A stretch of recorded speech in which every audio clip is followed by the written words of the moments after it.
Welcome my beloved student, how you doing? Hope you all are doing great and lovely. And I will start uploading regular video on time. In this video we are gonna see, what if Deku had the ability to defy any quirk. This is part 1, and for more amazing content, leave a like, share and subscribe. And I wanna thank the author of this story named, Is It Really the End? By Midnight Stargazer 1610. So do check out and leave kudos. Let's get in the video. Craving something a little spicier? Step into my world of exclusive 18+ anime podfics on Patreon. Dive deep with Deku, Naruto, and more like you've never experienced before. Kuronai moaned as she was pounded from behind by her student. Her greedy little seemed to take his with great enthusiasm. They were currently in Naruto's apartment, to be more specific. Or unlock the secrets, explore the fantasies, and indulge in the stories too hot for YouTube. Ready to join? Click the link and let's get started. So take a swan dive off the roof and hope for a quirk in the next life. Deku gapes at me in horror, and I can almost watch the glow in his eyes die. Something twists low in my gut as he hangs his head, but that gets ruthlessly stomped out of existence as the extras laugh and I make my exit. The class door slamming shut behind us as I head to the lockers to finally get out of this hellhole of a school. We should go to the arcade. I bet Bakugo could get the top score on the racer game. DCH. As if some extra could keep the number 1 spot. The other extra cheers, hurrying to their lockers to switch out their shoes, knowing that if they aren't done by the time I'm out of the building they are getting left behind. With a kick the doors fly open and I'm on my way.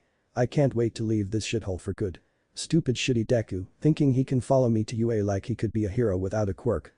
Yeah, the asshole may be smart, not as smart as me but smart. That isn't enough to be a hero, and he better damn well have learned it by now. It's been a fucking decade. Behind me the chattering of the extras grows louder as they scurry in my wake, talking about what they want to put on their career papers. How they want to be heroes. What is it with all the weaklings wanting to be a hero? As if they would deserve it anyway, it's not like they put in the work, or the time, or the dedication to even be worthy of trying. Goddamn Deku. Picking a green bottle of soda to the side of the shortcut through an alley I shake myself from my thoughts, wouldn't pay to not be aware of what's going on around me, because I'm thinking too fucking hard. Eye stalks is smoking, Jesus I missed that. That could get on my record for just being around it. Snapping at him to fucking knock that shit off before I make him, palms crackling threateningly I stop. Something is watching me. Both extras blanch and fingers raises a shaky hand, pointing behind me as my skin starts to crawl, and a malevolent voice gurgles. Medium-sized skinsuit and with a powerful quirk. This is going to be fun. Before I can even turn, I am encased in dark dank sludge. Boom. Palms exploding before I even think I claw at the fluid slurping around my throat, trying to force itself into my mouth. The sludge is warm. Body heat warm. Boom. I can't breathe. It's going up my nose, I snort on reflex and curse myself for wasting oxygen. Boom crack. Concussion grenade, something I've been working on. It blows the monster back enough that I catch a breath and see for the first time. Fire. Rubble. A few heroes. A crowd. The jaws of the monster snap closed over and around my head. Another concussion grenade blows it back but not away. More rubble flies. Why aren't the heroes rescuing me? My eyes sweep the crowd in panic, can no one help me? The explosions grow weaker as I suffocate. Green.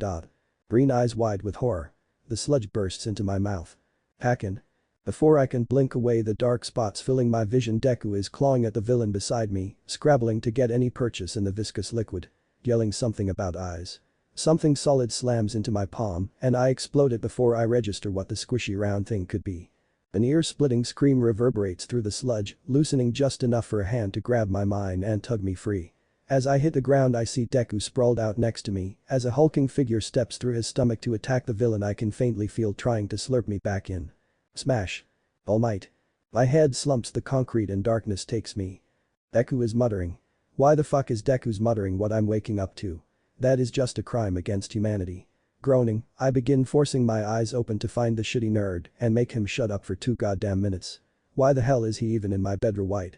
Blinding white was all my eyes saw before they snapped shut again, and my hands flew to cover them for good measure. There is gauze wrapped around my head. It registers that my chest hurts. My throat feels like I gurgled diamond dust. Okay Kakin. I'm glad you're awake. It has been really weird since the He pauses to find his words, and I begin trying to open my eyes again. Slowly this time. Not gonna blind myself again. As I manage to crack open one eye I find him holding out a cup with a straw. It has ice. Fuckers out of his hands before he can blink, frigid water washing away the diamond dust that cakes my throat. Goddamn superb. Time for answers. The fuck do you think you were doing, Deku? Well, I am mean, I wasn't. Stop fucking stuttering. Why the fuck did you jump past the police line? Wanna fucking die? Not that he saved me. All Might saved me, not some quirkless wannabe. Deku muttered something, and my palms crackled in irritation. Can't fucking hear his goddamn muttering. If you wanna say something, fucking say it, nerd. I mean, it's not really important in the scheme of things. I mean akin to took your advisant. What? Wheels turned in my head. Took my advice. The fuck does he mean? I've given him a lot of advice. He's going to have to be more fucking clear than that. Before any more thought can be put into the conversation, a doctor steps into the room with the old hag and Dad hot on his heels. Brat. You scared the shit out of us. The hag screeches, Dad trying to rest a hand on her shoulder to slow her as she stomps toward the chair Deku occupies. There is no stopping the hag on a mission as she plops herself into the chair as Deku narrowly flings himself from and slaps my thigh as if he wasn't even in the room. Goddamn weird. Hag wouldn't just ignore Deku, think she fucking loves him more than me sometimes. Before any more can be said, the doctor clears his throat to gather everyone's attention. Well, let's start with the good news, shall we? The hag's brows scrunch about to retort, but the doctor seems to realize he needs to keep going or he's going to get steamrolled. Bakugo-kun here is pretty lucky. If All Might hadn't gotten there when he did, he would have suffocated. What? The hag seems to share my thoughts. But the brat was able to blast himself loose. Yes, that is true, but with the sludge in his lungs, he could have lasted maybe a few more minutes at most. I almost died. As it stands, his lungs are clear. He is no longer in danger of suffocation. However, the bad news is, we are going to keep him overnight to make sure there is no infection or any other complications. So that would be a no on my evening workout. Dad reaches for Hag's shoulder and gives it a small squeeze before continuing the talk with the doctor. I can't seem to listen, staring unseeingly at my hands. They couldn't save me. I almost died. If All Might hadn't gotten there when he did, or if Deku hadn't smacked its eye into my hand. Wait. Deku smacked its eye in my hand. I didn't even save myself. Fucking Deku put it in my palm. My eyes slide to the nerd and I find him shaking, looking as if he just wants to sink through the floor and disappear. Why is Deku here, hag? She looks at me like I have two heads. What? Why the fuck? I gesture toward the nerd angrily. Is the nerd here? He isn't family or whatever. The hag and Dad glance at the corner and then the doctor nervously before Dad reaches for my thigh, resting a gentle hand there as the hag and the doctor step to the other side of the room and whisper furiously. Deku starts fiddling with the hem of his stupid t-shirt, that ironically stated t-shirt. Son, I have some bad news. There's no easy way to say this. Fucking stop beating around the bush. I snap, stomach sinking. Dad sighs before continuing. Izuku's body was found not far from where you were attacked. He's gone, son. What? No, he isn't. He's right there. All Might stepping through Deku to punch the sludge villain. What the fuck did you do, nerd? He looks done with the world as he sighs and Dad tries to talk to me. Deku meets my eyes with an empty look. I took your advice from before the attack, Kakin. Take a swan dive off the roof and hope for a quirk in the next life. Oh Kami. Oh no. That idiot. Auntie will never forgive me. And I think I found that quirk too. What? He looks excited as he starts to ramble about ghosts and I lose him. My eyes slide to Dad, who looks like he might cry. I am hallucinating, aren't I? I turn to the doctor where he is still whisper arguing with the hag. Oh what kind of fucked up drugs did you put me on? You aren't hallucinating, Kakin. He looked like he wished I was. Well, they sure as hell believe I am. Prove I'm wrong or something. Deku looked around for a moment before hopping onto the wheelie doctor's chair and pushed it back and forth, looking like he would rather be doing anything else. The conversation in the room slowly came to a halt as the adults noticed the chair. See? Deku's right there. Can you actually see him? The hag snapped incredulously. Why the fuck would I be saying it's Deku if I couldn't, you damn hag? The doctor cleared his voice and everyone turned to him. Seeing as quirks are not my specialty, I am going to go grab Dr. A, someone with more experience than me. And with that he fled the room. Before anyone could say anything, the door opened again and a cat-mutated police officer stepped into the room. Good afternoon, my name is Officer Sansa and I am here to take back Bakugo Katsuki's statement. Is now a good time? Hag and Dad shared a glance before looking at me in the chair, which Deku had stopped pushing around. We'll figure out the Deku stuff later, let's get this over with. But that the cat officer stepped into the room and pulled a chair to the opposite side of my bed from Dad, sitting down and pulling out a recorder. Is it alright if I record this? I don't fucking care. Alright then. Pulling it out of his pocket, Whiskers pressed a button and a red light began blinking as he set it on the bed next to me and continued in a clear voice. "This is Officer Sansa of the Mistafu Police Department, taking the victim account of Bakugo Kitsuki, case number 1037D. Today is month day XXXX. Alright Bakugo-kun, what led to all of this?" Whiskers nodded as he said this to urge me into spilling. I took a deep breath to try to calm my rising anger at having to think about it before letting it go in a gust and began.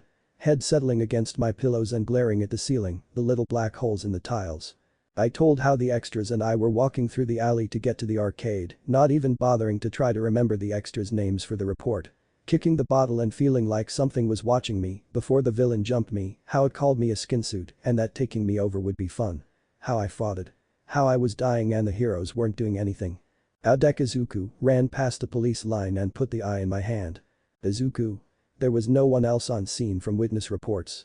"He has a weird quirk thing going on right now, we think," Dad interjected, gesturing to the doctor chair which Deku started spinning in. "I'll come back to that.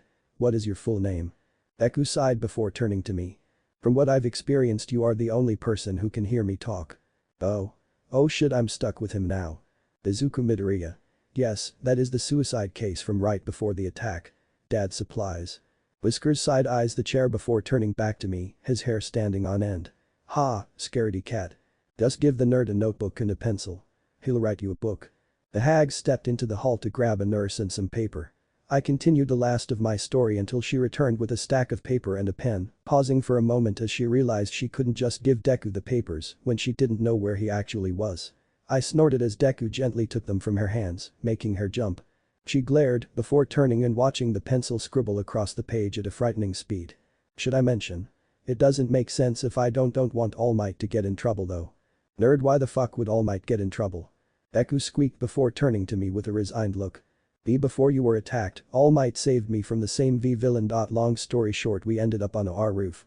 I asked him if I could be a IH hero, he told me and no one left. I jumped. My stuff is still up there. What the fuck? He just left you on a roof. Suffice to say that he is no longer my idol. Deku looked like he was holding back tears. That would have normally irritated me, but All Might failed to save someone, even if that someone was Deku. Why? Probably because I'm quirkless. Guess we can just die as far as he's concerned. Okay, that is really fucked. I mean, I've said as much to Deku. But All Might. The one who saves everyone, does that mean quirkless aren't people anymore? Why did I never notice how fucked up that is? Is anyone else lost? Whiskers asked Dad, who nodded along while the hag huffed, folding her arms. Sorry, not sorry. Kami, it may be like this for the rest of my life. Stop thinking about it. Deal with that later. As the silence resumed, Deku returned to scribbling for a few more minutes before finishing, tapping the pages against the counter to align them before handing the fucking manuscript to the even more creeped out cat. Right. Well, if that is all, I will take my leave. Have a nice evening. Whiskers fled the room stiffly, as if trying not to run. Ha. Before anyone could gather their thoughts, the door opened once more, the doctor followed by a short woman in a floral shirt. Not someone from the hospital then. Don't they have a quirk counselor? Holy shit, Deku actually has a quirk now. The woman made to move to the bed, seeming to think that I was the one with the quirk problem, but stopped when she noticed Deku waving the pen at her to get her attention. Once he had it, he started writing again on the last few pieces of printer paper he had at light speed. The hag and Dad were so serious looking that I couldn't help but snort at her confused expression. The noise made her round on me for an explanation. Gonna start first that this is all fucking weird. M''K. Good. She opened her mouth to reply, but I steamrolled on. Not my quirk. A nerd here. Midoriya Izuku. Dad cut in helpfully.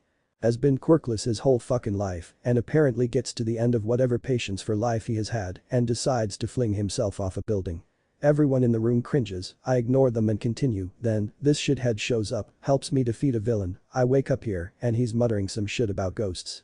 That's all I got, so you're gonna have to wait for the nerd's manuscript. Silence meets the end of my rant and I bask in its gloriousness for as long as I can. It does not last as long as I would like it to. With a rustle of paper, Deku presents the papers he has left, front and back black with minuscule writing. The lady looks intimidated. I don't blame her. He has only had the quirk for what, 5 hours? Wait. How long have I even been here? How long had I been asleep? She takes a shaky breath after translating Deku's word vomit. Okay. Well, if we take everything Midoriya has written as fact, then he may just have the most interesting quirk I have ever seen. Fucking what? He said here that while sorry, Bakugo-kun was loaded into the ambulance, he had not been able to make it into the vehicle before the doors closed, leaving him behind. However, when the ambulance got about 15 feet away he was jerked by a strong force that towed him along. During this he found out, or rather recognized that he was intangible and was able to pass through anything. He apparently has to want to be able to touch something to be able to. Yes, he can apparently pass through the floor, although he wrote that he can't fly. She glanced at the wheelie chair which vibrated from Deku's excitement, nodding so fast that his head seemed to blur. Not that anyone but me could see it, apparently.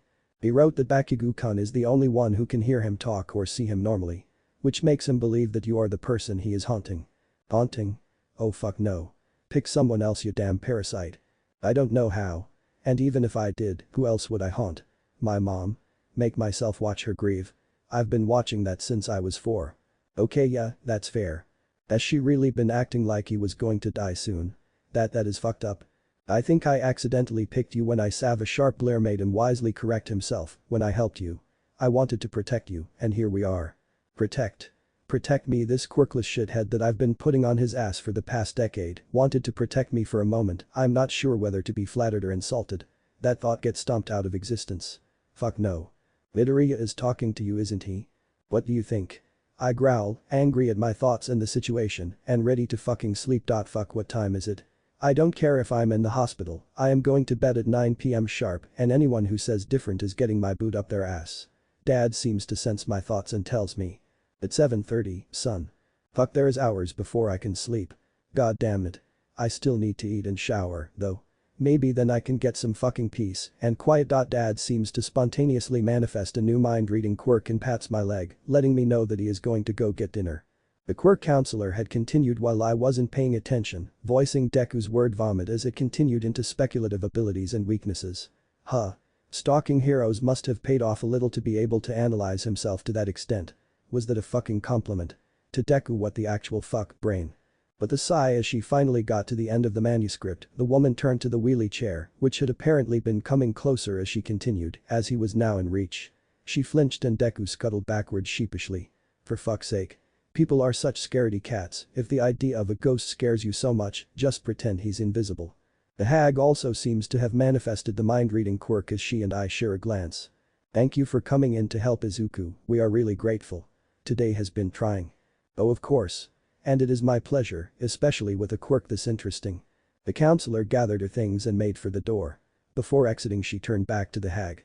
I just remembered, there were a few questions I needed to ask you, Mrs. Bakugo. Do you mind if we step into the hall for a moment? The hag shook her head and followed, the door shutting with a soft click. Silence, finally. I settled my head back against the pillows and closed my eyes for a moment. Ready to just be done with today. The chair squeaked as Deku twisted on it anxiously. Don't talk, for Kami's sake don't. What do you think is going to happen and now? Breath in 8. Hold 4. Out 8. Deku. I could literally give a flying fuck. I almost died today. Yeah, well I beat you there. He snapped, slapping a hand over his mouth immediately after, as if he didn't mean to say that fuck. He actually died today. I think I'm okay with him winning that one. Propping up on an elbow I turned to look at him with a glare. Look. I'ma let all this go right now because I am fucking exhausted. It has been a clusterfuck of a day and I ain't dealing with this now. If you want to overthink, do it yourself and fucking silently. Deku cringed at my scathing tone, but nodded as I flopped back into the covers, throwing an arm over my eyes, as if that could block out the world. Minutes ticked by silently, the murmur of the hag's voice, just loud enough to not be appropriate for a hospital. What do you mean he will have to live with us? The counselor's voice was appropriately quiet and so unheard through the door. Deku jumped off and hurried to the door, gently pressing his head through it to eavesdrop better. Huh. That's cool. Would be great for info gathering. What the fuck? When the hell did Deku get the balls to eavesdrop? He stayed like that listening for a few minutes before backpedaling quickly as the door was pushed open, revealing Dad with a few bags of food. Oh thank Kami. If I had to eat hospital food and break my diet I would explode. Deku retreated to the chair with a pensive look as Dad set the ramen on a lap table for me. He reached into another bag and pulled out a whiteboard and a marker with an eraser stuck on the end. Since Mitsuki and I can't hear you Izuku, I thought this might work so that you can talk to us too. He held them out to the chair and Deku slowly took them, eyes darkening. Uncapping the marker he scribbled a quick thank you, looking like he wished he had died. Hag, I swear, if you don't get me out of here right now, I am going to destroy something expensive. Fucking fine. Shut your trap for a minute. The hag stormed out of the room, slamming the door behind her. And this is why we aren't allowed in public places. Dad didn't even glance up from his sketches, and Deku stared at the ceiling, seeming to wish he could be anywhere but here. The feeling is mutual. Having to spend the night trapped in a room with Deku might have been the worst part of the entire day. After an hour of frigid silence where I tried to ignore him like my life depended on it, Deku sighed and decided to spend some time on the bench in the hall. Which was apparently at the edge of how far away he could get. From there I came to realize that I could still feel how much he wished he had died. Maybe I wasn't just reading the emotions on his face then. What the fuck? He was still gone by the time I fell asleep. Small blessings. The hag returned with the doctor as I jumped off the bed, ready to get out. She glared at me until I perched on the edge of the bed, impatiently waiting until someone gave me the okay. If it doesn't happen in the next 5 minutes I'm checking myself out. Alright, Bakugo-kun. I've printed out a care sheet for your parents for when you get home, but you need to watch out for a heaviness in your chest or a wet cough. If you get sick in the next week or two, come immediately back. That could get complicated fast. Try not to come back soon. He had hardly finished his instructions by the time I was out the door. Deku yelped behind me and popped out of the wall as he was dragged 15 feet behind me. Hurry the fuck up, nerd. Got places to be. He grumbled but picked up the pace as Hag shouted behind me. Nope. This train's already left. Why the hell did I have to be on the 4th floor? Maybe I can take the stairs, beat them to the lobby. But then I'll have to wait with Deku and sick people. Fuck. From behind, the hag grabbed me by the back of my shirt and jerked me back. Choking on the pressure against my windpipe. Sludge curling around my throat, warm, sickeningly warm, spreading over my chin and brushing my mouth. Get the fuck off me. One hand grips the front of my shirt, pulling it as far away from my throat as I can, the other clamped over my mouth. I'm defensively curled in, braced to protect myself. And then I'm back in the hospital, the hag staring at me wide-eyed and slack-jawed, her hands raised from where she had grabbed me. Stairs it is. I'm gone before she can even say anything. If she calls out to me I can't hear her over the blood rushing in my ears. I only notice Deku when he rushes ahead of me and opens the door to the stairs ahead of me. I'm being weak. The stairs are a tight squared spiral. A jumpable gap in the middle. I fling myself over the railing as Deku shrieks. I land and keep going, too fast, kick off the wall to momentum. On the next kickoff my leg collapses and I drop like a sack of potatoes against the wall. My vision's blurry. I can't breathe. The sound of rubble falling. Malevolent laughter. Warm. Wet dot. Hakin. Deku is next to me. Go away. He will think I'm weak. That he needs to save me. I can't breathe. I feel him shake me, curl my hands into fists where they spark dangerously. I can't breathe. The smack takes me by surprise and jerks my head to the side. I am sorry. I couldn't think of what else to do. Stairwell. Deku. Hospital. All Might defeated him. Deku's bullshit ghost Quirk. Deku hovers for as long as it takes my brain to restart before I'm trying to grab him and prove that I'm not weak. My hands pass through. The explosion does nothing. Deku backpedals, tripping backwards over the first step and falls straight through them. After a second to process what the hell just happened, I'm over the rails again and looking at where he lays flat on his back, staring at the ceiling like it personally offended him. What the fuck?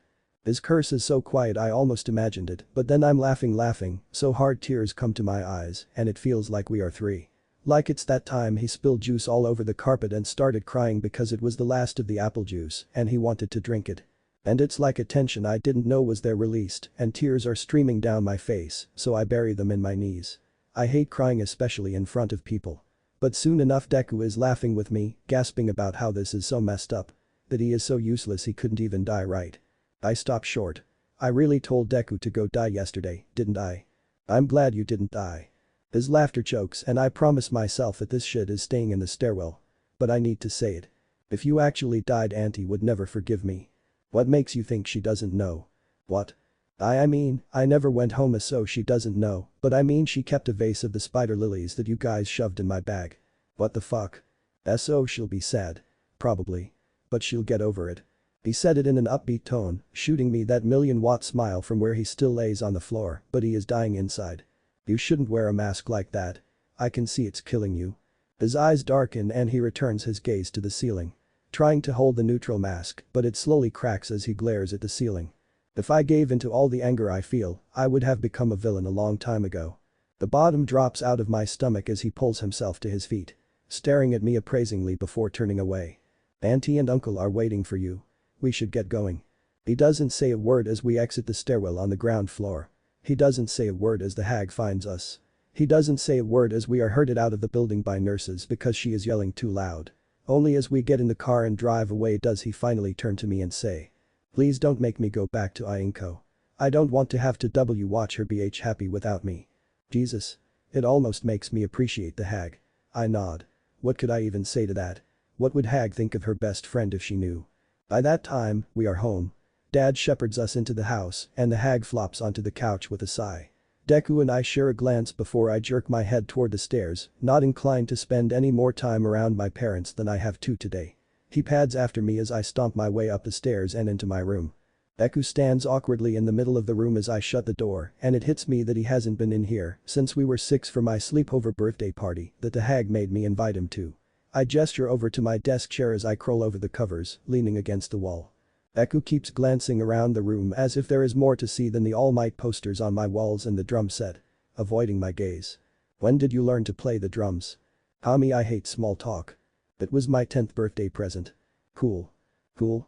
Cool. How the hell do I reply to cool? Silence stretches on, but not the good kind. The elephant in the room, our lives have changed and we need to talk about it, but neither of us wants to silence. Deku sighs and scrubs his face. Apparently trying to scrounge the courage to broach the subject. I'm not really as sure what will happen from here, Kakin. Fuck me. I'll tell you what is going to happen. Since apparently you can't buck up enough to even try. What's going to happen is I am going to keep training to get into UA. And apparently since you can't leave me alone, I'ma drag you with. So you have 10 months to make your quirk as strong as you can possibly get. I'm not going to let some weakling tag along with me. Deku looks at me, and I can see the 6 stages of grief happen in the few minutes he is silent. From acceptance he reverts back to anger. And I'm just as supposed to follow you, like we decided when we were little, even though the past decade has happened. Well yeah, you have a quirk now. I have a quirk now. That's all that matters. How about the fact that I am not an autonomous person anymore? How about the fact that only 6 or so people know I couldn't commit suicide, right? He cuts his rant off by biting a knuckle. Turning so that I was in his peripherals, he continued shakily. The only way I can exist now is in tandem with you. Whatever you do probably for the rest of your life I am going to be a tag along. Unless I can figure out how to actually kill myself. Don't even joke about that. He leaned to look at me while the chair faced away. Staring me hard in the eyes. Is it really a joke when I actually did it? I'm not sure I'm actually even a elf. When the fuck did we get into philosophy? So what? You think that you aren't your own person or some shit? His head fell into his hands, a weary sigh escaping. I bristle at the implication that I'm too dumb to get it. Oh fuck you, stop focusing on what happened. Focus on what you can do from here, nerd. Be better and that shit. His head raised as he stared incredulously, eyes glowing a venomous green. The hair began to rise on my arms. Be better. Forget the past. Forget the past decade of psychological torture that I've lived at your hands now that it could hold you back. Psychological torture? It wasn't that bad. He seems to see the thought on my face, his eyes grow brighter as his hands fist. Do you know what it is like to burn alive? Do you know what it is like to be hunted, to be hated for something that you can't even control? I scoffed, turning away. I was just putting the useless quirkless shithead in his place. Everyone else was doing the same. Even the teachers. Look at me. His voice was commanding. Furious. Seconds ticked by as I glared at the door. The tension in the room grows thicker with every second. Suddenly a hand grips my jaw, forcing my face up to where he kneels over me. You are going to fucking look at me. I froze at his curse, feeling as if ice was pumping through my veins. Pure rage turned his eyes a toxic green where they bore into mine, his fingers rough on my chin. A savage grin crept onto my face. That's the kind of fire a hero needs.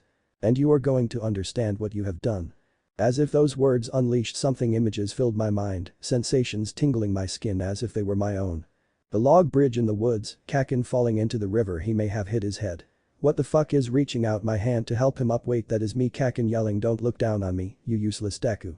And pushing me into the water. Even in summer the water is chilly. The name still hurts. I'm not useless, mama lets me help. Maybe I just annoyed Kakin somehow. Why did I think he was looking down on me? I'll just have to do better. Be better. Maybe then Kakin won't act mean. I wanna be a hero. You had best give up on that. The doctor's office was cold as I froze. Jesus, way to crush dreams, Doc. Mama questioned the quirk doctor, who went on to ask about mama's and papa's quirks and explained something about my toes. I wasn't listening. I know it's important to listen when an adult is talking, but I can't be a hero. What is Kakin going to say? Oh, fuck. Why is that your first thought? We are back on the train. When did we get on the train? Is that disassociation he was for? The house is warm. It feels like I have never been warm before. A part of me feels like it never will again. Fuck Deku. Just melodramatic much. The computer is open to the video I was watching before we left. It's All Might's debut. I rewind it as I settle into the chair. Eyes glazing as I hear his laugh and see him save hundreds. Mama. The door creaked open as she huddled in the doorway.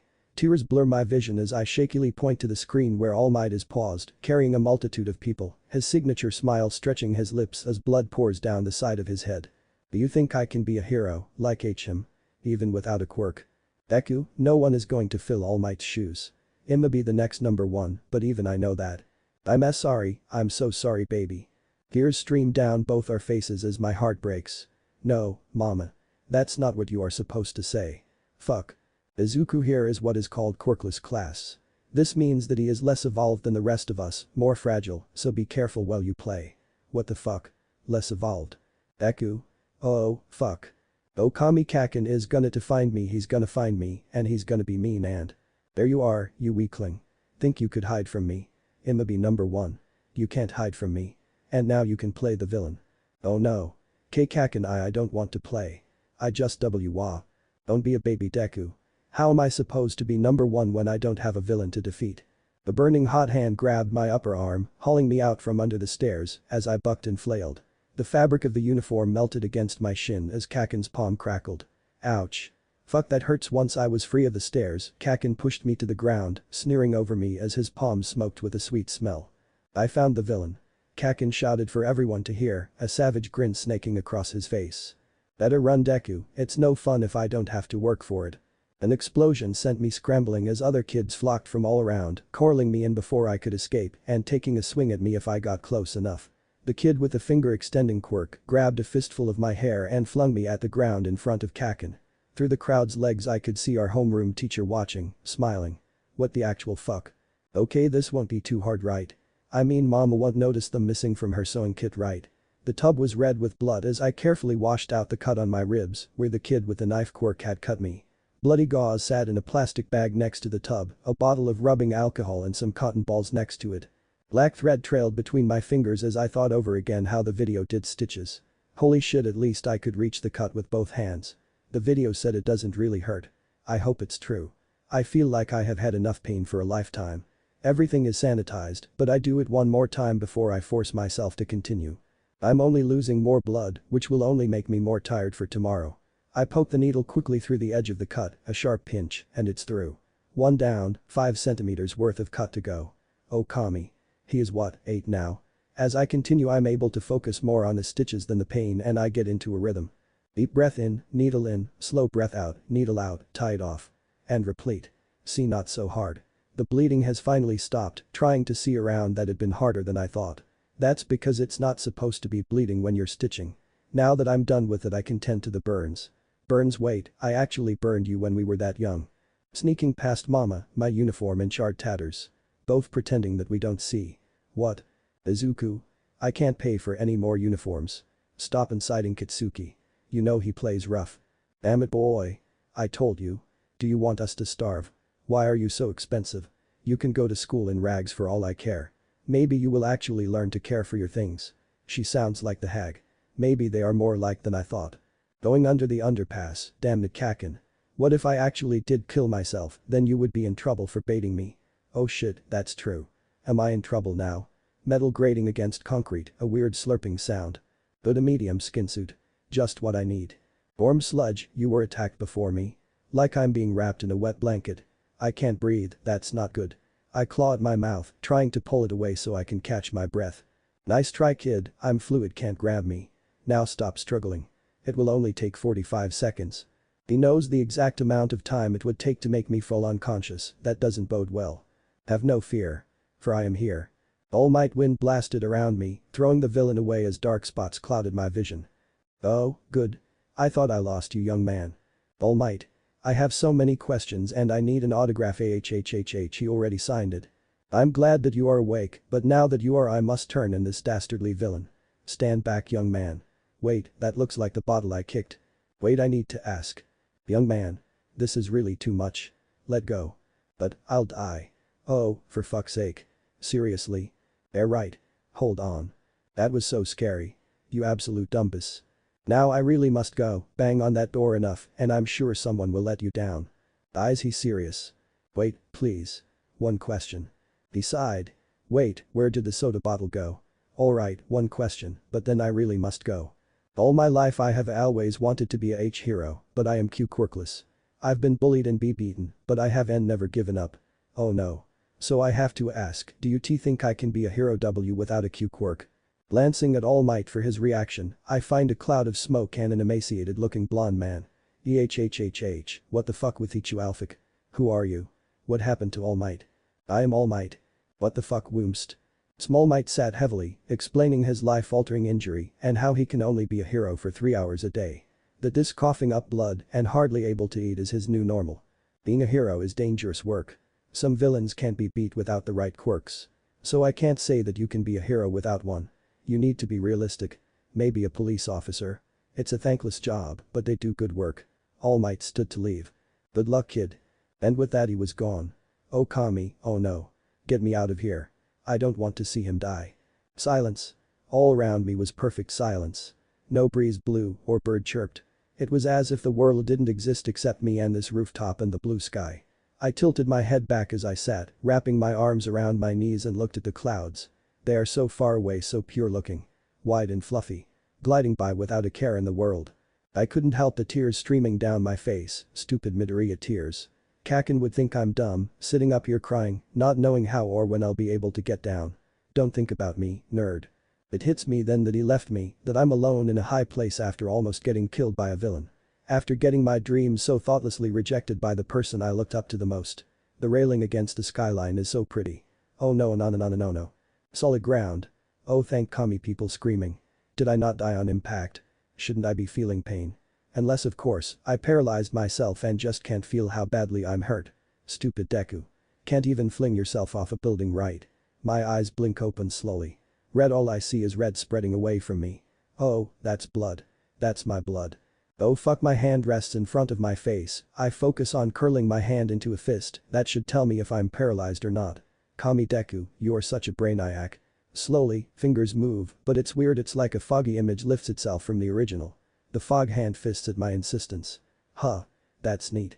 Pressing my hands flat I push myself up, watching as the fog torso lifts itself from the original, then the arm, and I continue to stare as the fog form escapes. Soon enough I sit, looking around at the people staring in horror, or trying not to look at all from the puddle of blood, and the body that I notice is very much dead, and I'm half sitting in. Fuck. I should probably not be sitting in the body. When did it become the body and not my body?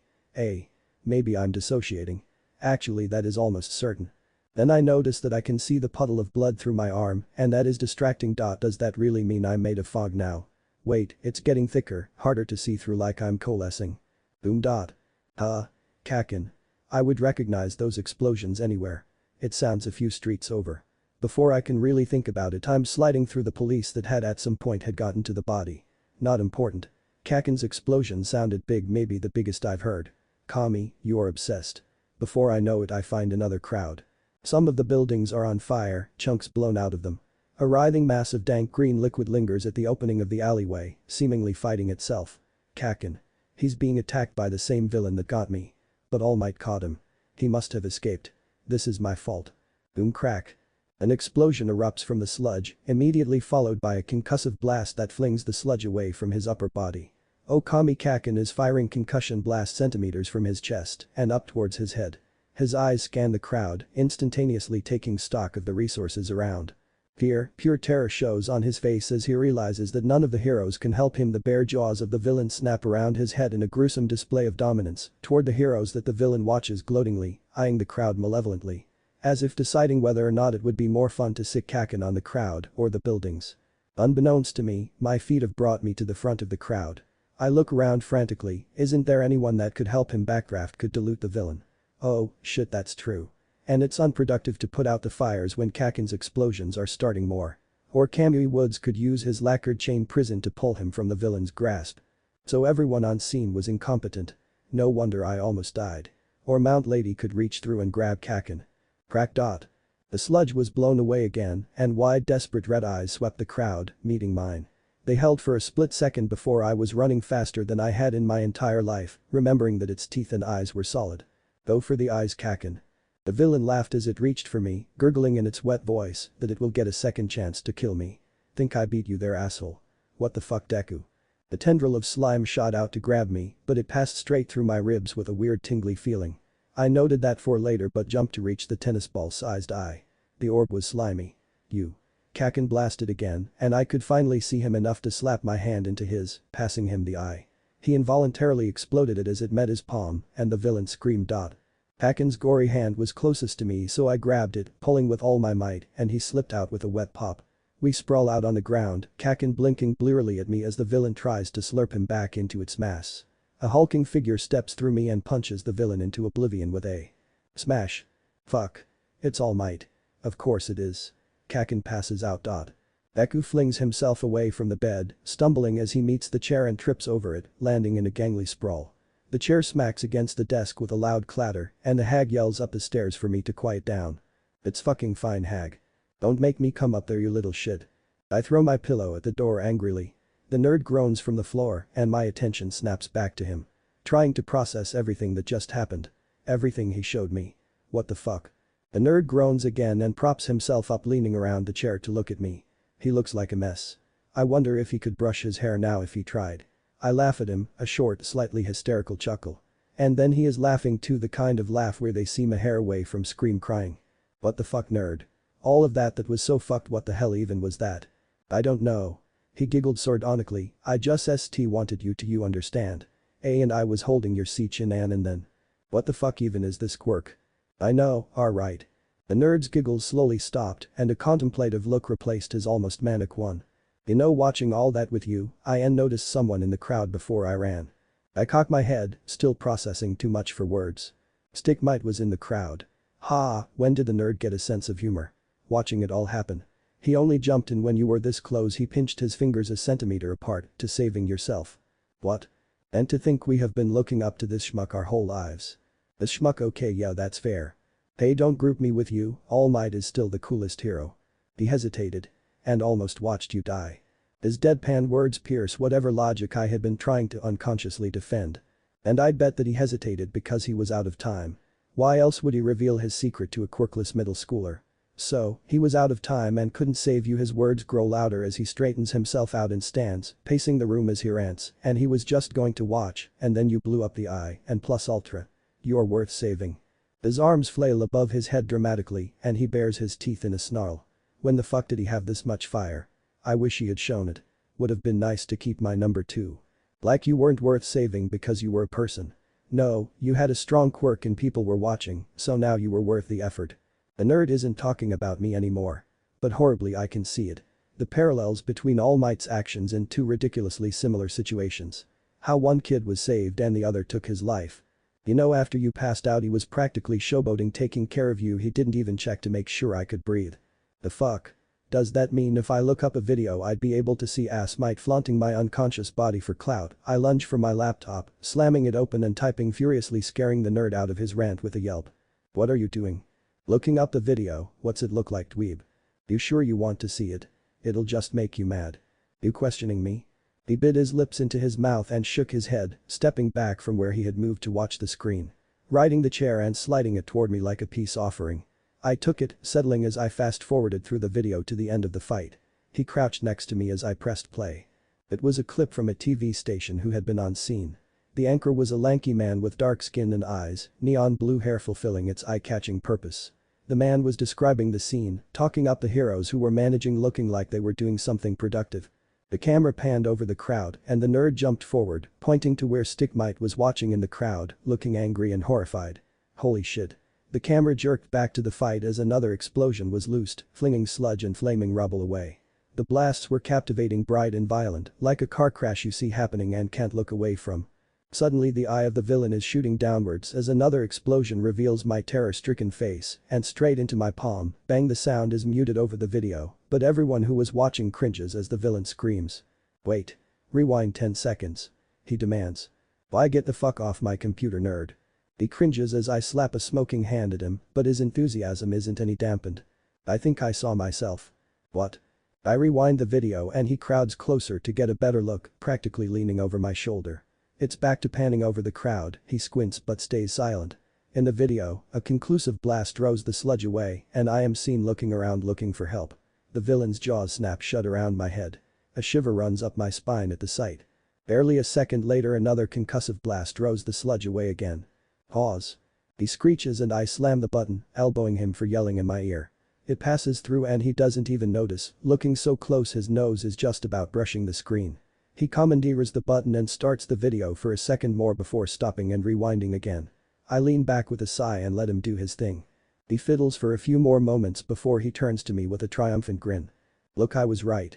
He rewinds it one more time to adjust after the jaw closes around my face and starts again, hand hovering over the button to stop it at the right moment. The video plays again, and then the sludge explodes back, showing my face, desperately looking around. There. He points to dark gray smudge. That's just a smudge on the screen or camera, Dumbus. The nerd shakes his head. No. I'm going to start the video now, but that smudge is me.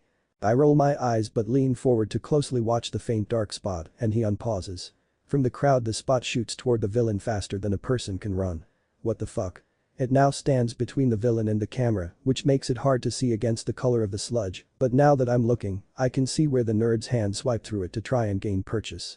And then the eye is shooting into my palm just after I explode again, and instead of cringing at its scream for the now umpteenth time, I focus on the center of the blast. The camera is too far away to actually make out the eye, but the human-shaped dark spot is clearly visible for a split second. Holy shit. I need a notebook. I have so many things I need to research. There used to be so many pre-Quirk theories on ghosts.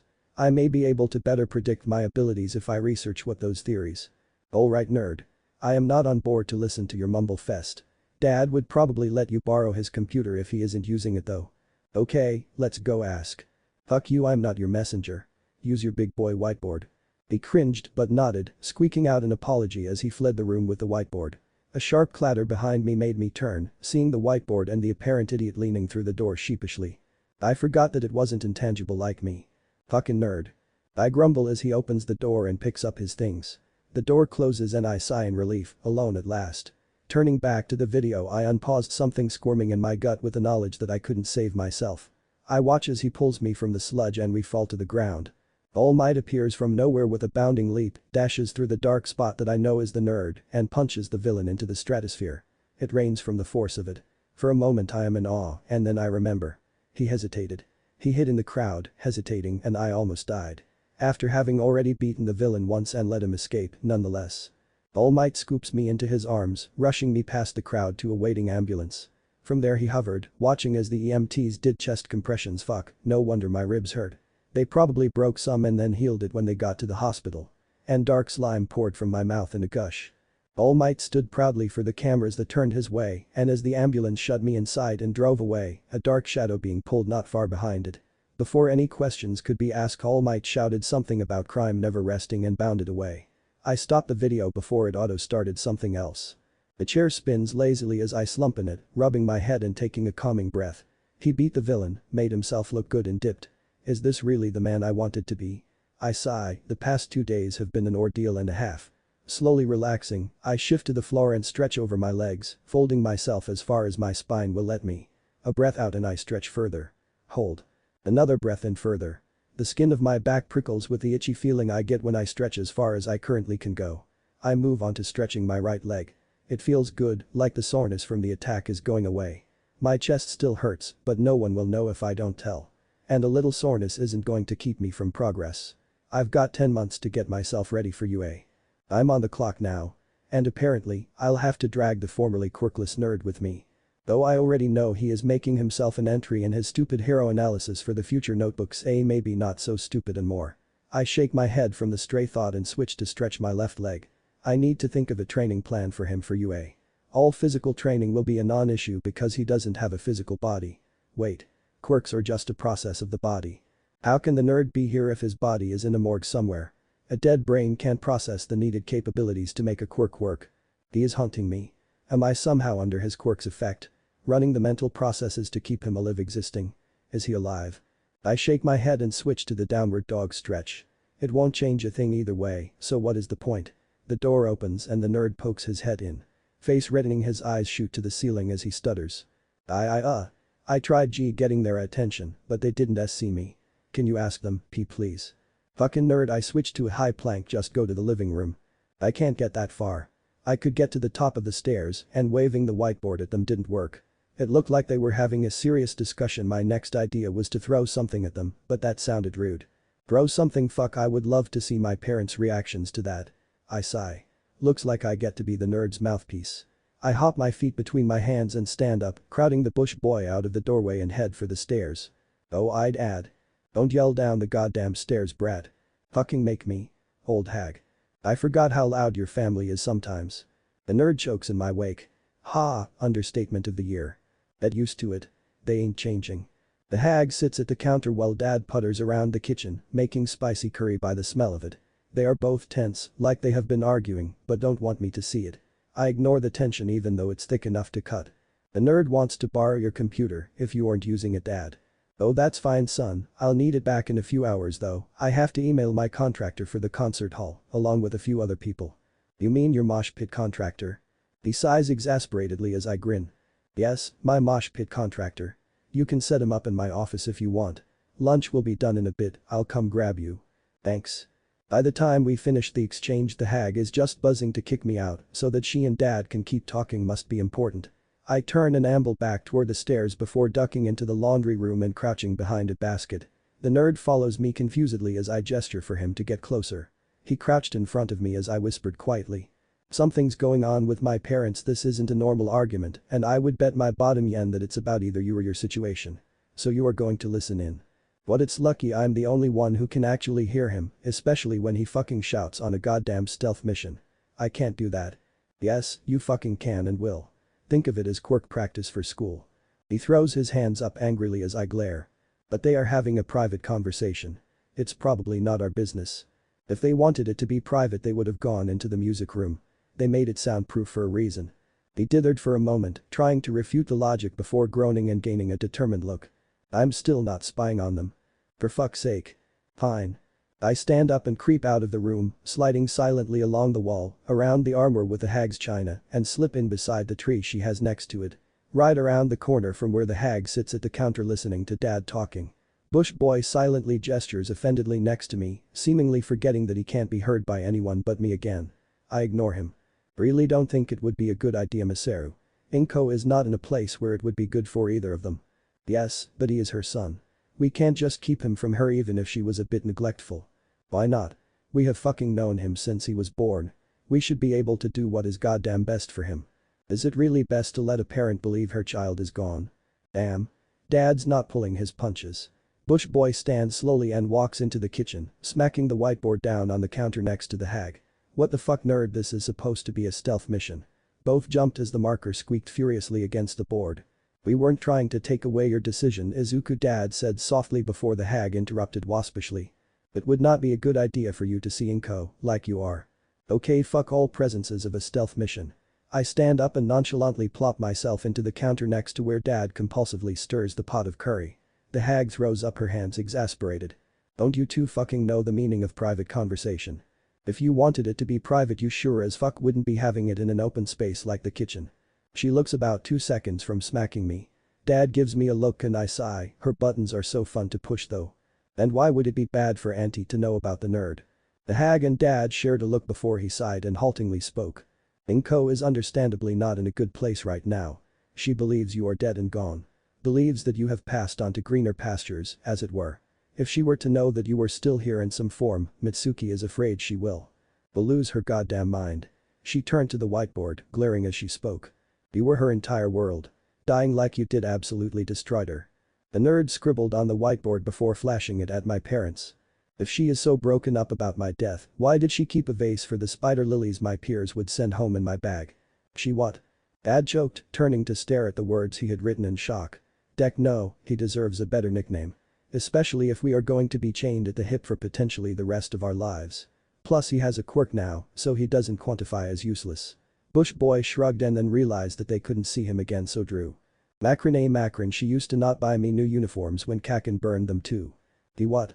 The hag screeched, turning on me. Thanks Deku. Way to out me there. Oh Kakin. I'm sorry. That's not what I am meant to do. He turned back to the whiteboard, writing at light speed as the hag advanced on me with a deadly look. Did you burn Izuku? Her voice may have been the quietest I had ever heard it, but her tone sent my heart racing with fear. Dread. I am not afraid of the hag. I slid off the stool as she stalked toward me, backing into the living room. Fuck hag, it's not like I was the only one. What? And you didn't fucking protect your friend? He is not my friend. Since fucking when? I have pictures of you napping together. Since we were fucking 4. You let a quirk stand between you and the person who it was fucking certain would stand by your side. The nerd didn't deserve it. He was a useless fucking Deku. I'ma be number 1. No one but the best is worthy of standing by my side. Well, you sure as fuck haven't been acting like a hero. Fuck you. I'm the best goddamn hero candidate there ever will be, and some quirkless runt isn't gonna stand between me and that spot. The hag's hand whipped out so fast I couldn't dodge, the slap making me stumble sideways holding my stinging cheek. You are a fucking disgrace. If you were anyone but my son, you would be living on the fucking streets. Deku inserted himself between the hag and I, shoving the whiteboard into her face and pushing me toward the stairs. I stumbled back a few steps, still off balance from the slap, mind reeling. A disgrace. If beating up Deku was such a disgrace, wouldn't someone have stopped me? Would she really kick me out? Would Dad let her? At this out of my face Izuku, I am talking to my son. She tried to step around him but he shifted, keeping the board between us. They continued this for a few moments, dancing around as she tried to get by, Deku getting progressively more angry that she was ignoring what he wrote. Read it. Everyone jumped as the nerd's voice boomed around the room, sounding as if shouted by a crowd. The hag stood stock still as she blinked in surprise, before dutifully taking the whiteboard and reading the words on it. Dad hovered in the doorway to the kitchen, looking as if he wanted to step in, but hesitated. He always hesitated when the hag was like this. A small spark of loathing flickered before I stomped it out. Dad motioned to me from the kitchen and I skirted past the still reading hag. I read as he was writing. Is what he wrote true? What did he write? He grabbed an ice pack from the freezer to stall. Handing it to me, we both took a seat at the counter and he sighed. I set the ice pack on the counter stubbornly. He wrote that your teachers encouraged you and your peers' bullying of him. That you were never shown that behavior to be wrong and in fact that it was reinforced. He wrote that he has received multiple death wishes and one from you yesterday. Is that true, Kitsuki? I mean, yeah. Do you really think that is the kind of behavior befitting a hero? What do you mean? I was just putting him in his place. Everyone has a place in society and Quirkless is just above villains. They are useless. They are just a burden. Did your teachers tell you that? Yeah. They are wrong, Kitsuki. No they aren't. If they were wrong then that would mean that I'm not the best. Forget about what they taught you for a minute. Let's say the hypothetical situation was this. You, a hero, comes across a school that teaches the kids that people with some subsect of quirks, say control quirks for example, are villainous. And that it is okay to put them in their place because they are future villains or something. Even if the kids themselves are good kids. Would you think that is okay? Quirk discrimination is illegal. Some control quirks could be damn useful for heroics, too. So no, schools can't teach that. But it's okay to teach that quirkless kids are a burden to society. Quirkless don't have a quirk, Dad. The law doesn't fucking apply. It's still discrimination on the basis of a quirk. So, yes, it does apply. That means that my teachers are villains. Oh Kami. Does that make me a villain? Dad tilts his head back and forth undecidedly. Criminals, yes. Villains, maybe. And what we can do about that is another conversation altogether. What we should focus on for now is finding what they taught you that is untrue and correcting it. How do we do that? Therapy and anger management. Therapy is for weaklings. I balk, I'm not going to therapy. You will go to therapy if you want to go to UA. He states sternly. What? He wouldn't stop me. Would he? I can see it on your face. Yes, I would not allow you to go to UA. The last thing the hero industry needs is someone with a destructive quirk taught villainous ideals. Because yes, what those teachers taught you is villainous. Silence. I sit in perfect silence as I digest what I have been told. Horror dawning on me. Does that mean that all of my followers may end up future villains because of what they were taught by our teachers and because they followed me when I was apparently acting villainous? Am I responsible for creating that? And Dekizuku, I haven't said his real name in a decade. I am a major reason he decided to kill himself, aren't I? Abruptly, I am morbidly grateful that he is haunting me. I have the chance to try to make this right. If he was gone, I would have to live with never being able to apologize for the rest of my life. A part of me wants to rush into the living room and apologize right now, but what if he didn't accept? Dad, what do I do? He killed himself. You atone. He wrote that he believes you can be the best hero. He has believed that your entire life. It was his main reason for not wanting you to be punished, that you were not wholly to blame and that it would rob you of the chance to be a hero. So, live up to his expectations. Be better. I cover my mouth. Be better. I don't even know where to start. How do I know what my villainous ideals are? All Might. He can tell me what villainous thoughts are. Wadey was the straw that broke Izuku's will to live. Should I really listen to him? The thought that goddamned Izuku could tell me what my villainous thoughts are occurs to me, but no. I can't rely on him to fix my ideals. I have to do this myself, otherwise would the progress really be my own? I can see you thinking. That is what therapy would help with, it would give you direction and a trained professional to tell you when something is wrong. And wrong is unheroic. That is what hero schools will teach. For example, murder is wrong, but some villains are too dangerous to live. Endeavor has killed many people, but he is the number 2 hero. I'll go. But I ain't letting some shrink tell me my personality fucking sucks. Dad huffs a laugh and pats my shoulder. I can live with that, buddy. He puts the half-frozen ice back in the freezer, turning to the stove for the spicy curry that had cooled. Izuku, no. You can't just forgive him. He needs to make this right. He groans exasperated from the living room and I turn to watch him scribbling angrily on the whiteboard. Yes, you are fucking important. Who made you think otherwise? I would slap you upside the head for acting so dumb if you had one. Bush boy sighs again, rubbing his eyes. Guess it's good that I don't have one you can touch, then. I snort, which brings both of their attention to me. The hag bares her teeth at me and I stiffen unconsciously before forcibly relaxing. I can't show fear. Fear is for weaklings. The fuck are you laughing at? I didn't say anything funny. No, but the nerd did. The hag takes a deep calming breath before stalking past me into the kitchen to Dad, where he heats up a portion of curry in the microwave and hands it to her after it beeps. She sets it aside. Itsuki is not returning to that school.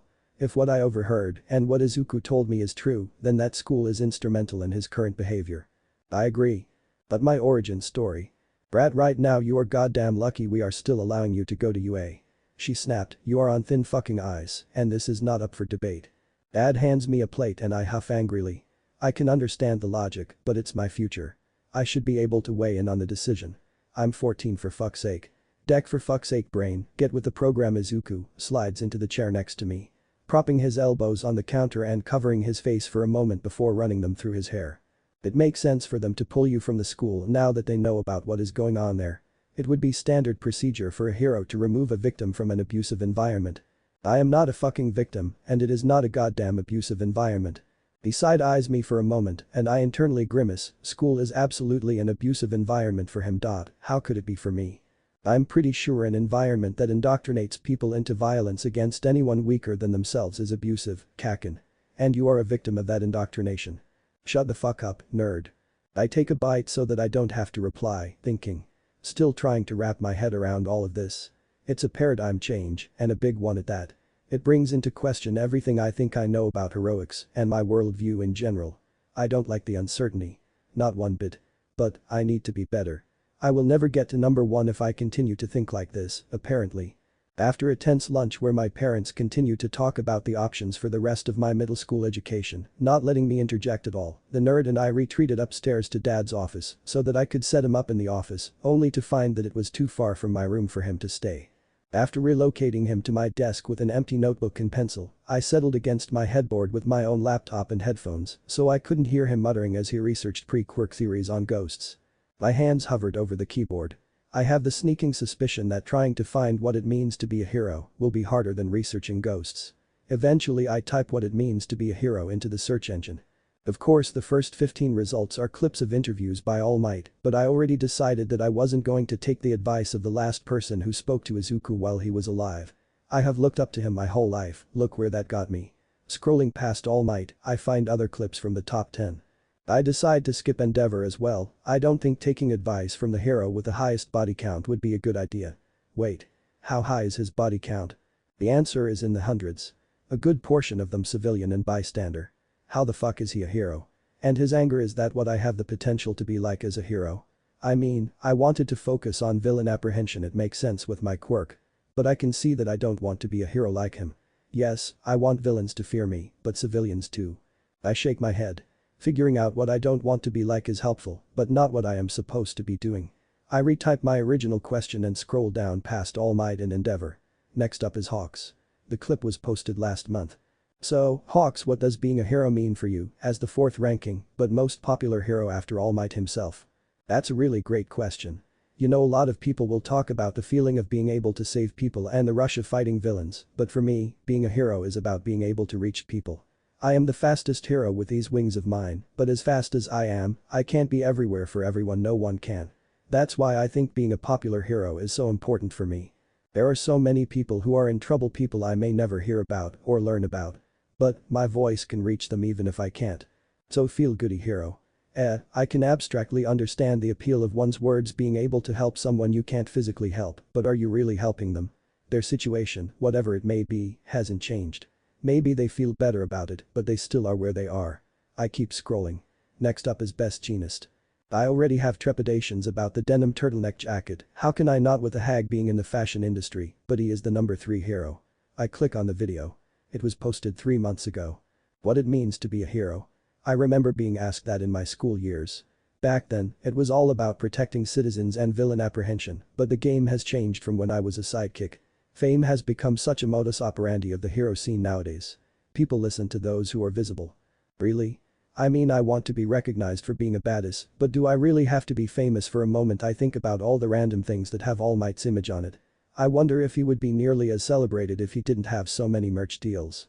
Okay, so visibility and popularity are apparently needed for today's hero scene. I make a note of it with a star next to it to mark that I kinda think it's bullshit. On to the next. Crust and Wash both talk about saving people and altruistic ideals. Saving people for being able to, giving back to the community because they can. Huh. That's a thought. I wonder how many heroes do community service.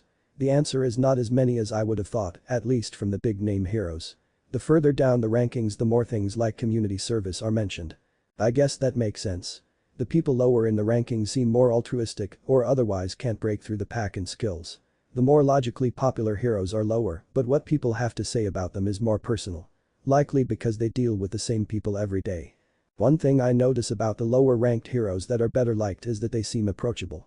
People aren't afraid to go up to them, ask for an autograph or for help. I don't think I really want people bothering me while I'm on the job. Like being caught up in my thoughts yesterday before the attack, that could lead to me missing things. So not approachable, but not fear-inducing. That sounds bad in my head. But, I want to be fear-inducing to villains. Why is this so hard? Next on the list is Eadshot, and I find myself hoping that maybe I have found something. He isn't approachable, but is a damn good hero. Ridiculously good with his quirk and villain apprehension. Why am I a hero? Eadshot looks at his hands for a moment before returning a sharp gaze to the news anchor. When I was young, my quirk was often described as villainous. Kids whispered about how with my quirk, I could break into anything, safes, rooms, you name it. People told me that I couldn't be a hero with something like this, except for maybe being good at dodging, but I'm here proving that it doesn't matter what your quirk is, it's all in how you use it.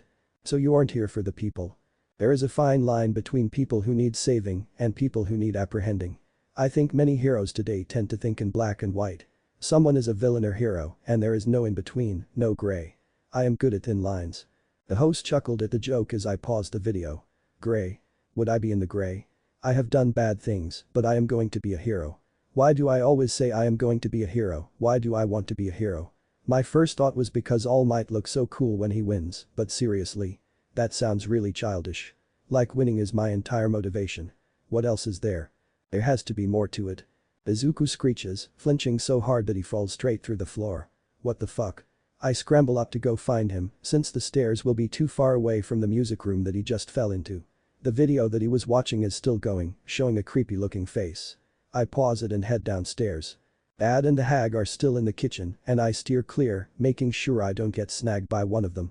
Pushing open the door to the music room, I find him standing precariously on the bookshelf with all our sheet music, looking like he is about to jump to the ceiling.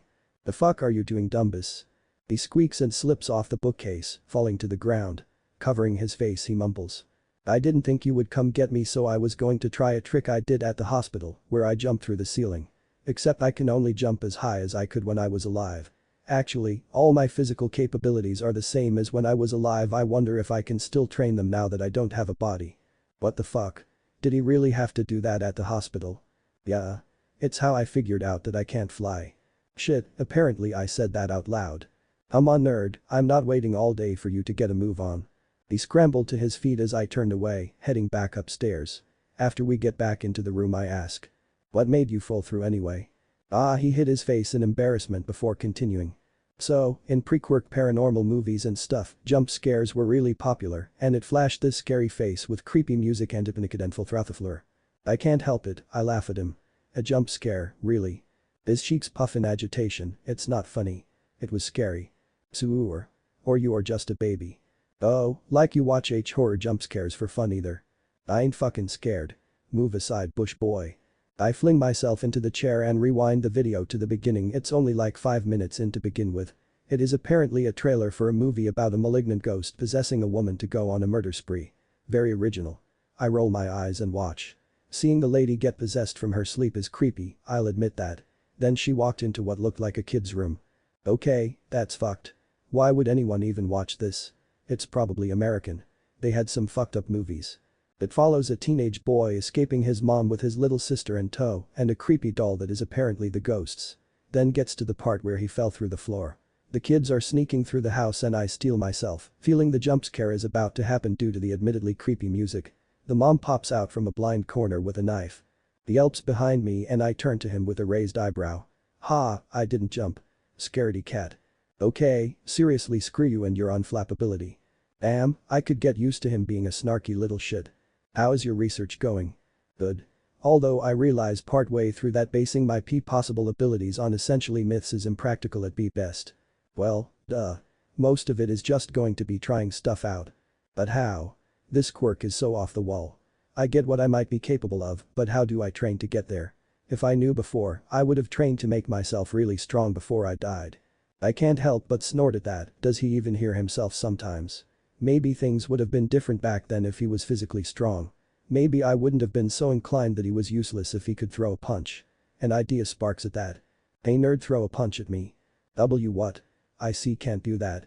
Fucking hit me nerd. I want to test something. I stand from the chair as he squares up uneasily, hesitating before throwing a weak punch at my shoulder. It connected and my shoulder jostled as I gave him a savage grin. He backs up fearfully, hands spread in front of himself appeasingly. If you can hit someone, you can train. And you can't be hit, I think. We will have to see. He blinks at me surprisingly. What? Why is he surprised? You want to help me train? Fuck yeah nerd. We're probably going to be chained at the hip. Gotta pull your weight. I don't think I actually weigh anything though. I kick at him in retaliation, but it passes through. He still flinches, and that makes a small part of me shrivel remembering when we were little and he was so sure, so bursting with confidence. I miss that. I wonder if we could get back there to best friends sure we were going to take the world by storm. He should probably hear it too. You know, I'm glad I get to spend this time with you, nerd. He looks at me like I have two heads and I look away if him say something embarrassing, I'm sure as fuck not looking him in the eye. Wait, that seems cowardly. I take a deep breath and turn back before continuing. If you were actually gone after yesterday I wouldn't have been the same. He plops onto the bed, staring wide-eyed at me. Like he can't believe I'm saying this to him. Like he is worthy of my attention. The thought feels sardonic. Is that really how he feels? It hits me then that I am almost entirely the reason he feels like that. Suddenly, I can see why he said psychological torture. That's on me. I'm not going to try to apologize. Not yet, not when I don't fully understand exactly what I did to you. But I am going to get there eventually. I want us to be able to get back to the point where we are best friends, about to take on the world. Tears are streaming down his face by the time I finish. He wipes them away quickly, like I am going to call him out and say he is weak or something. I cringe, I have absolutely done that before. Looks like I have a lot to atone for. I never thought I would hear you say something like that, Kakin. He takes a deep breath and steals his gaze and, frankly I'm glad you aren't trying to apologize now, because no, you don't you understand. But someday, I'll be ready for it. He gives me a watery smile and I want to be your friend again too. I can't believe I'm about to say this but if I'm acting like a villain, I angrily force the word past my teeth with the utmost disdain, you need to tell me. I have to reevaluate what it means for me to be a hero. If winning is my motivation, I am going to end up like Endeavor and I don't want that. You're asking me for help. My gut response is to vehemently deny that I would ever need help, but I shove that down. If I am going to learn to save people, I should learn from the person that has been trying to save me my whole life. I nod. He blinks at me, open-mouthed. I mean, it's really just a check to make sure I don't fuck up. And you are literally always there so it's about availability or access. I'm always there so I should help you be better. And not that I don't want to. I'm just trying to you understand. I sigh, why is he such a blockhead? Is it really that surprising? He seems to understand my irritation and chooses to change the topic. If you are having to change your motivation, what is it now? Not that you have to know already. It hasn't been that long. It's fine, Deku fuck. We both blush at my fuck up. Looking anywhere but each other. I sigh, this is why I don't have friends. Dealing with people is hard. He looks at me carefully from beneath his lashes, as if weighing his words carefully. I would be really happy if you called me like you used to, like when we were kids before you called me Deku. Alright then, Aizu. He blushes again, and I remember how fun it is to fluster him. Another time, apparently I have the rest of my life to fluster him. It's a weird thought, and I immediately put it into the unpack later mental box, along with most of my other emotions. Truth be told, I'm not really sure about my motivation. I've always been told I'll be great, you know. Trust me, I know I've always been your foil. I recoil at that, it's true isn't it? It's always been us, one with all the potential and the other with none in the eyes of everyone. I remember hearing somewhere about not meeting your heroes because you put them on an untouchable mental pedestal and then you meet them and they don't live up to the image in your head. Maybe I'm like that. Everyone put me above Aizu. Because he was just a quirkless nobody that was too smart for his own good and I'ma be the best. You used to want to be a hero, to be like All Might. You like the way he looked when he wins, right? Yeah. It sounds so childish now though. Especially after everything he put you through. He gimized, yeah, he is kinda a hypocrite. But what do you like about heroism now? Fucking I don't know. That's the problem. It's always been about winning and getting better. Getting better? It's the progress you love so much. Why didn't I think of that? Eh? It's so simple, Kakin. Being a hero was A. What you have always been pushed to do anyways, but B. It's a profession that calls for pushing people to their limits. So you're saying I want to be a hero to push my limits? No. I mean, yes, well, maybe not entirely. Nerd. Cut to the chase. What I'm saying, he sighed irritably, is that it is a reason to be a hero. It was just thoughts I had about what could be a reason, you know, from an outside perspective. It sounds so weak though. It's no better really than to win.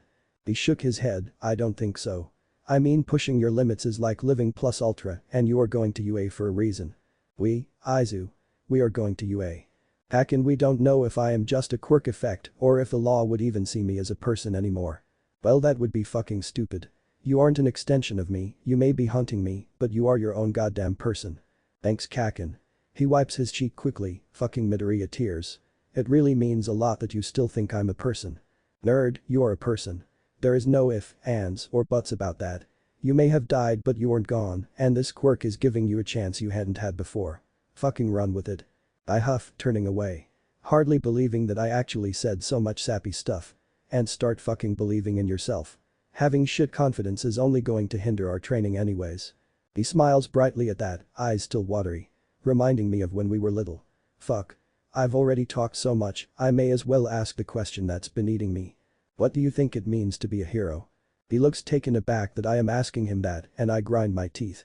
I'm not looking for his advice, I tell myself, I'm just looking for a new perspective. Yeah, that's it. He gains a thoughtful look as he gathers his thoughts for a moment. I think what it means to be a hero changed a little for me too. I still want to help people, but now, I want to help myself too. I want to be more than I was when I was alive. Does that make sense? Yeah. It makes sense, nerd.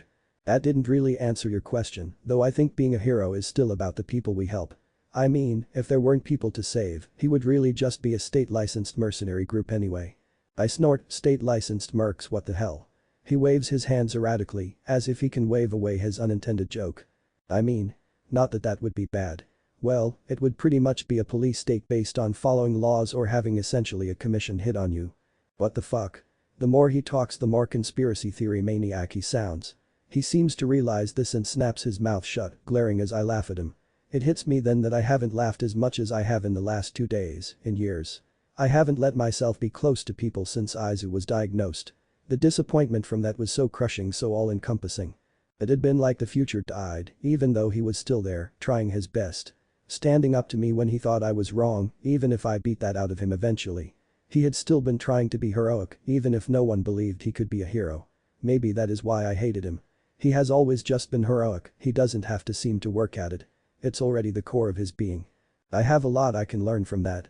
I put that aside for now, stretching languidly. Thinking so hard is giving me a headache. Maybe I should go for a run. Hey, that's an idea. I roll off the bed and dig through the closet for my workout clothes. I can feel Izu's confusion from here, but ignore it, he'll get with the program or get drug along until he figures it out. Pakin? What are you doing? We are going for a run. Think of this as the start of your training. Move it, ghost boy. But Kakin. I'm changed and out the door, pounding down the stairs when I hear his yelp. It brings a smile to my face. Tsukiwachi Namasa propped his elbows on the paperwork cluttering his desk and rubbed his face tiredly. He had been doing this for a long time, long enough to get desensitized to a lot of awful things. But reading this 14-year-old's case was like walking through a minefield. Now, don't get him wrong, on paper it was really another suicide case of a quirkless kid. A sad but normal fact of life. However, reading between the lines, asking hard questions like, how did he get on a rooftop with restricted access, in a part of town that is A, not somewhere he usually goes, and B, on the other side of town from where he lives with his mother? And he knew the answer. As much as he hated it. All Might. One of his best friends was the last person to talk to him. He had explained the day's fiasco later that very day after Bakugo Katsuki had been sent to the hospital. How a fan had seen him transform after being saved from the sludge villain. How he lost the villain when he was admonishing the fan. How the villain attacked Bakugo. How he pretty much saved himself with his explosions. That would have been the end of it. Kami, he wished it was. But no. Sansa tore into his office like a bat out of hell and slammed a handwritten manuscript next to his coffee, hair standing on end. And told him that he had just seen one of the freakiest quirks. A suicide case that didn't die and was now haunting what seemed to be some mixture of best friend bully. Midoriya Izuku didn't die. He is glad. Don't get him wrong. Suicide was one of the saddest things he had to deal with. Especially when it was kids. But Midoriya Izuku knew Toshinori's secret. Which means that Bakugo probably does as well. And if his hunch is correct, Midoriya doesn't idolize Toshinori anymore. He was the last person to speak to him while he was alive. It's a little indicative that Midoriya committed suicide immediately after talking with him. Again. Toshinori Yagi is one of his best friends. But at this moment, if he was in his office, scratch that, if he was anywhere near the police station, he would find him and punch him on the nose for being such a negligent moron. Children are fragile. Especially abused children. You can't just All Might barges into the room without knocking, grinning wide with excitement. Joy. There went his clean record. He decides to wait until after he says whatever he is here to tell him. Namasa. I have great news. Oh? I found my successor. This is good news. He has been looking for forever. Maybe he cannot work himself into the ground anymore. Namasa sighs internally. That will probably never happen. It's almost certain he will go until he dies trying to save someone. She reminds me so much of Nana. She has that same kind heart and fire. He deflates and settles into the chair in front of the desk, gesturing excitedly. What is her name? Uraraka Chako. She just moved into the area so that she can start UA next semester. Well, that's lucky. How did you meet her? It was amazing. I was walking to the grocery store, because I couldn't get my groceries the other day after saving that boy with the explosion quirk. I was tempted to go find him after to see if he was worthy. That was a damn powerful quirk.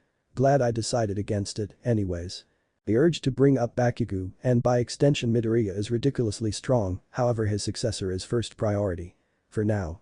So I'm going to go get groceries and I'm passing a rougher ward to get there. I always do, just to check on everything, to be safe. Another sigh. His constant vigilance and apparent inability to rely on other heroes is half the reason his body is in as bad of shape as it is, but that conversation will lead us in circles for hours.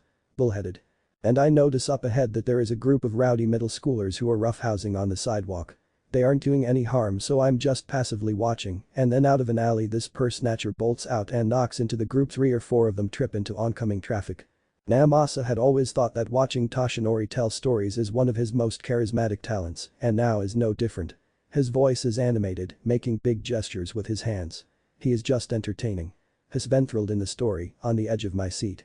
I buff up and jump forward to save them, but before I even get there this small pink-cheeked middle schooler, rushes into traffic and grabs everyone and throws them into the air before I can even get there. The only person I end up having to grab is herself. He laughed merrily and he can't help but smile at himself, skipping past the vigilantism, a very heroic act. Though she obviously needs training, otherwise she would have saved herself as well. She ends up having a gravity nullification quirk, which is how she threw them, and we talked for a bit afterwards. Don't look at me like that. Yes, I admonished her for using her quirk without a license. At least he remembers that part of heroism. Naomasa shook the bitter thought from his head as he talked about how they met up this morning and he told her about his quirk and asked if she would be the next holder. She hesitated, said she would like to talk to her parents about it as this would be a life-changing decision which Toshinori suggested against, saying that the secret was safer between as few people as possible. What? You told her not to? Well yes, my secret. Toshinori, you asked a 14-year-old girl to make a life-changing decision with no support, no advice, that is way too much pressure. I mean, it's not. Toshinori Yagi, so help me if you say it's not a big deal I will dump my coffee on you and you know how big of an offense that is. All Might wisely shut his mouth with a grimace, however he was already on a roll. You asked a minor, and not even in high school minor, to make a life-altering decision without parental consent and or knowledge, and you are trying to tell me it isn't a big deal. Her taking one for all puts your legacy on her shoulders. Legality aside. Now, Naomasa. Don't Naomasa me. I am far too angry with you are too smart to be making these kinds of mistakes and this is the second time this week. Pardon. He slaps Midoriya's file down in front of the number 1 hero. Izuku Midoriya. The first victim of the sludge villain, the one you left on a roof. The one you didn't even report. Ring any bells? Oh yes, the quirkless boy. He wasn't in the report. He could almost hear his own blood pressure rising. No. You spent 2 pages gushing about Bakugo's quirk. Oh dear, my bad. What about him? He committed suicide. The silence was deafening. You could hear the other officers talking in the hall. It was so quiet. He almost felt bad for dropping this bomb on his friend. However, he is responsible for this death. Toshinori sat pale and wide-eyed, stricken silent. His hands gripping the armrests of the chair so hard the wood creaked. Naomasa continued before he could speak, there was a lot more to the story. He jumped from the building you left him on, died on impact. However, there is something else you need to know. Toshinori's eyes focused back on him, a mix of dread and horror, making them darker than usual. He wondered for a moment what his friend would do with this information. Midoriya Izuku was not in fact quirkless. The man cocked his head, apparently too overwhelmed to respond. Naomasa couldn't blame him. He had a quirk that activated upon his death. It's being registered as we speak. It's being registered, doesn't that mean he is alive? Yes and no. His quirk is being called Haunt. Naomasa took Midoriya's file back from Toshinori and flipped to the written testimony he gave Sansa.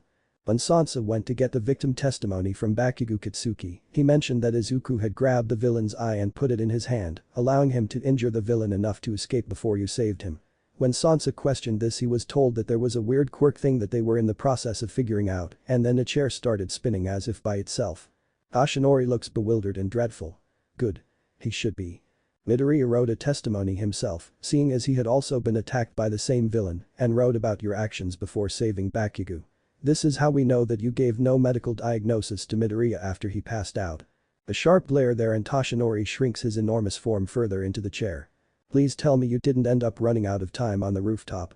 His wording was very vague there, which was very different from the rest of his testimony. I did. All Might looks like he has aged 10 years over the course of the conversation. I'm probably not much different. What happened up there? He asked me if he could be a hero without a quirk. Oh Kami, did he? I told him that some villains couldn't be beaten without the right quirks, so no, I didn't think he could. He covered his eyes with one hand in horror as the reality of what he had done registered. Shit. I told him that it wasn't bad to dream, but he had to be realistic and said that if he wanted to help people, he should go into the police force. Jesus. I wish I could take away the shovel. And now Midoriya has your secrets and almost assuredly a grudge. And it crossed his face as his hand fell, he hadn't gotten that far had he? Guess I'm giving him all the answers today. We need to get him and anyone he has already told to sign an NDA. Is that seriously his first thought? When is the earliest that we can meet with him? We need to get this taken care of. He could sell that information to villains. Apparently it is. The urge to hit him grows. I don't know. The situation around Midoriya is still both unknown and delicate. He cringes at my pointed look. And it would also be best if it is not you who is the one to do this. But. No. There is no but. You were the last person to speak to Midoriya while he was alive. We have no idea how he would react if you came to talk to him again. What about Bakugo? He wouldn't have a reason to dislike me. Midoriya is hunting Bakugo. All Might threw his hands in the air agitatedly. I understand his frustration, I do.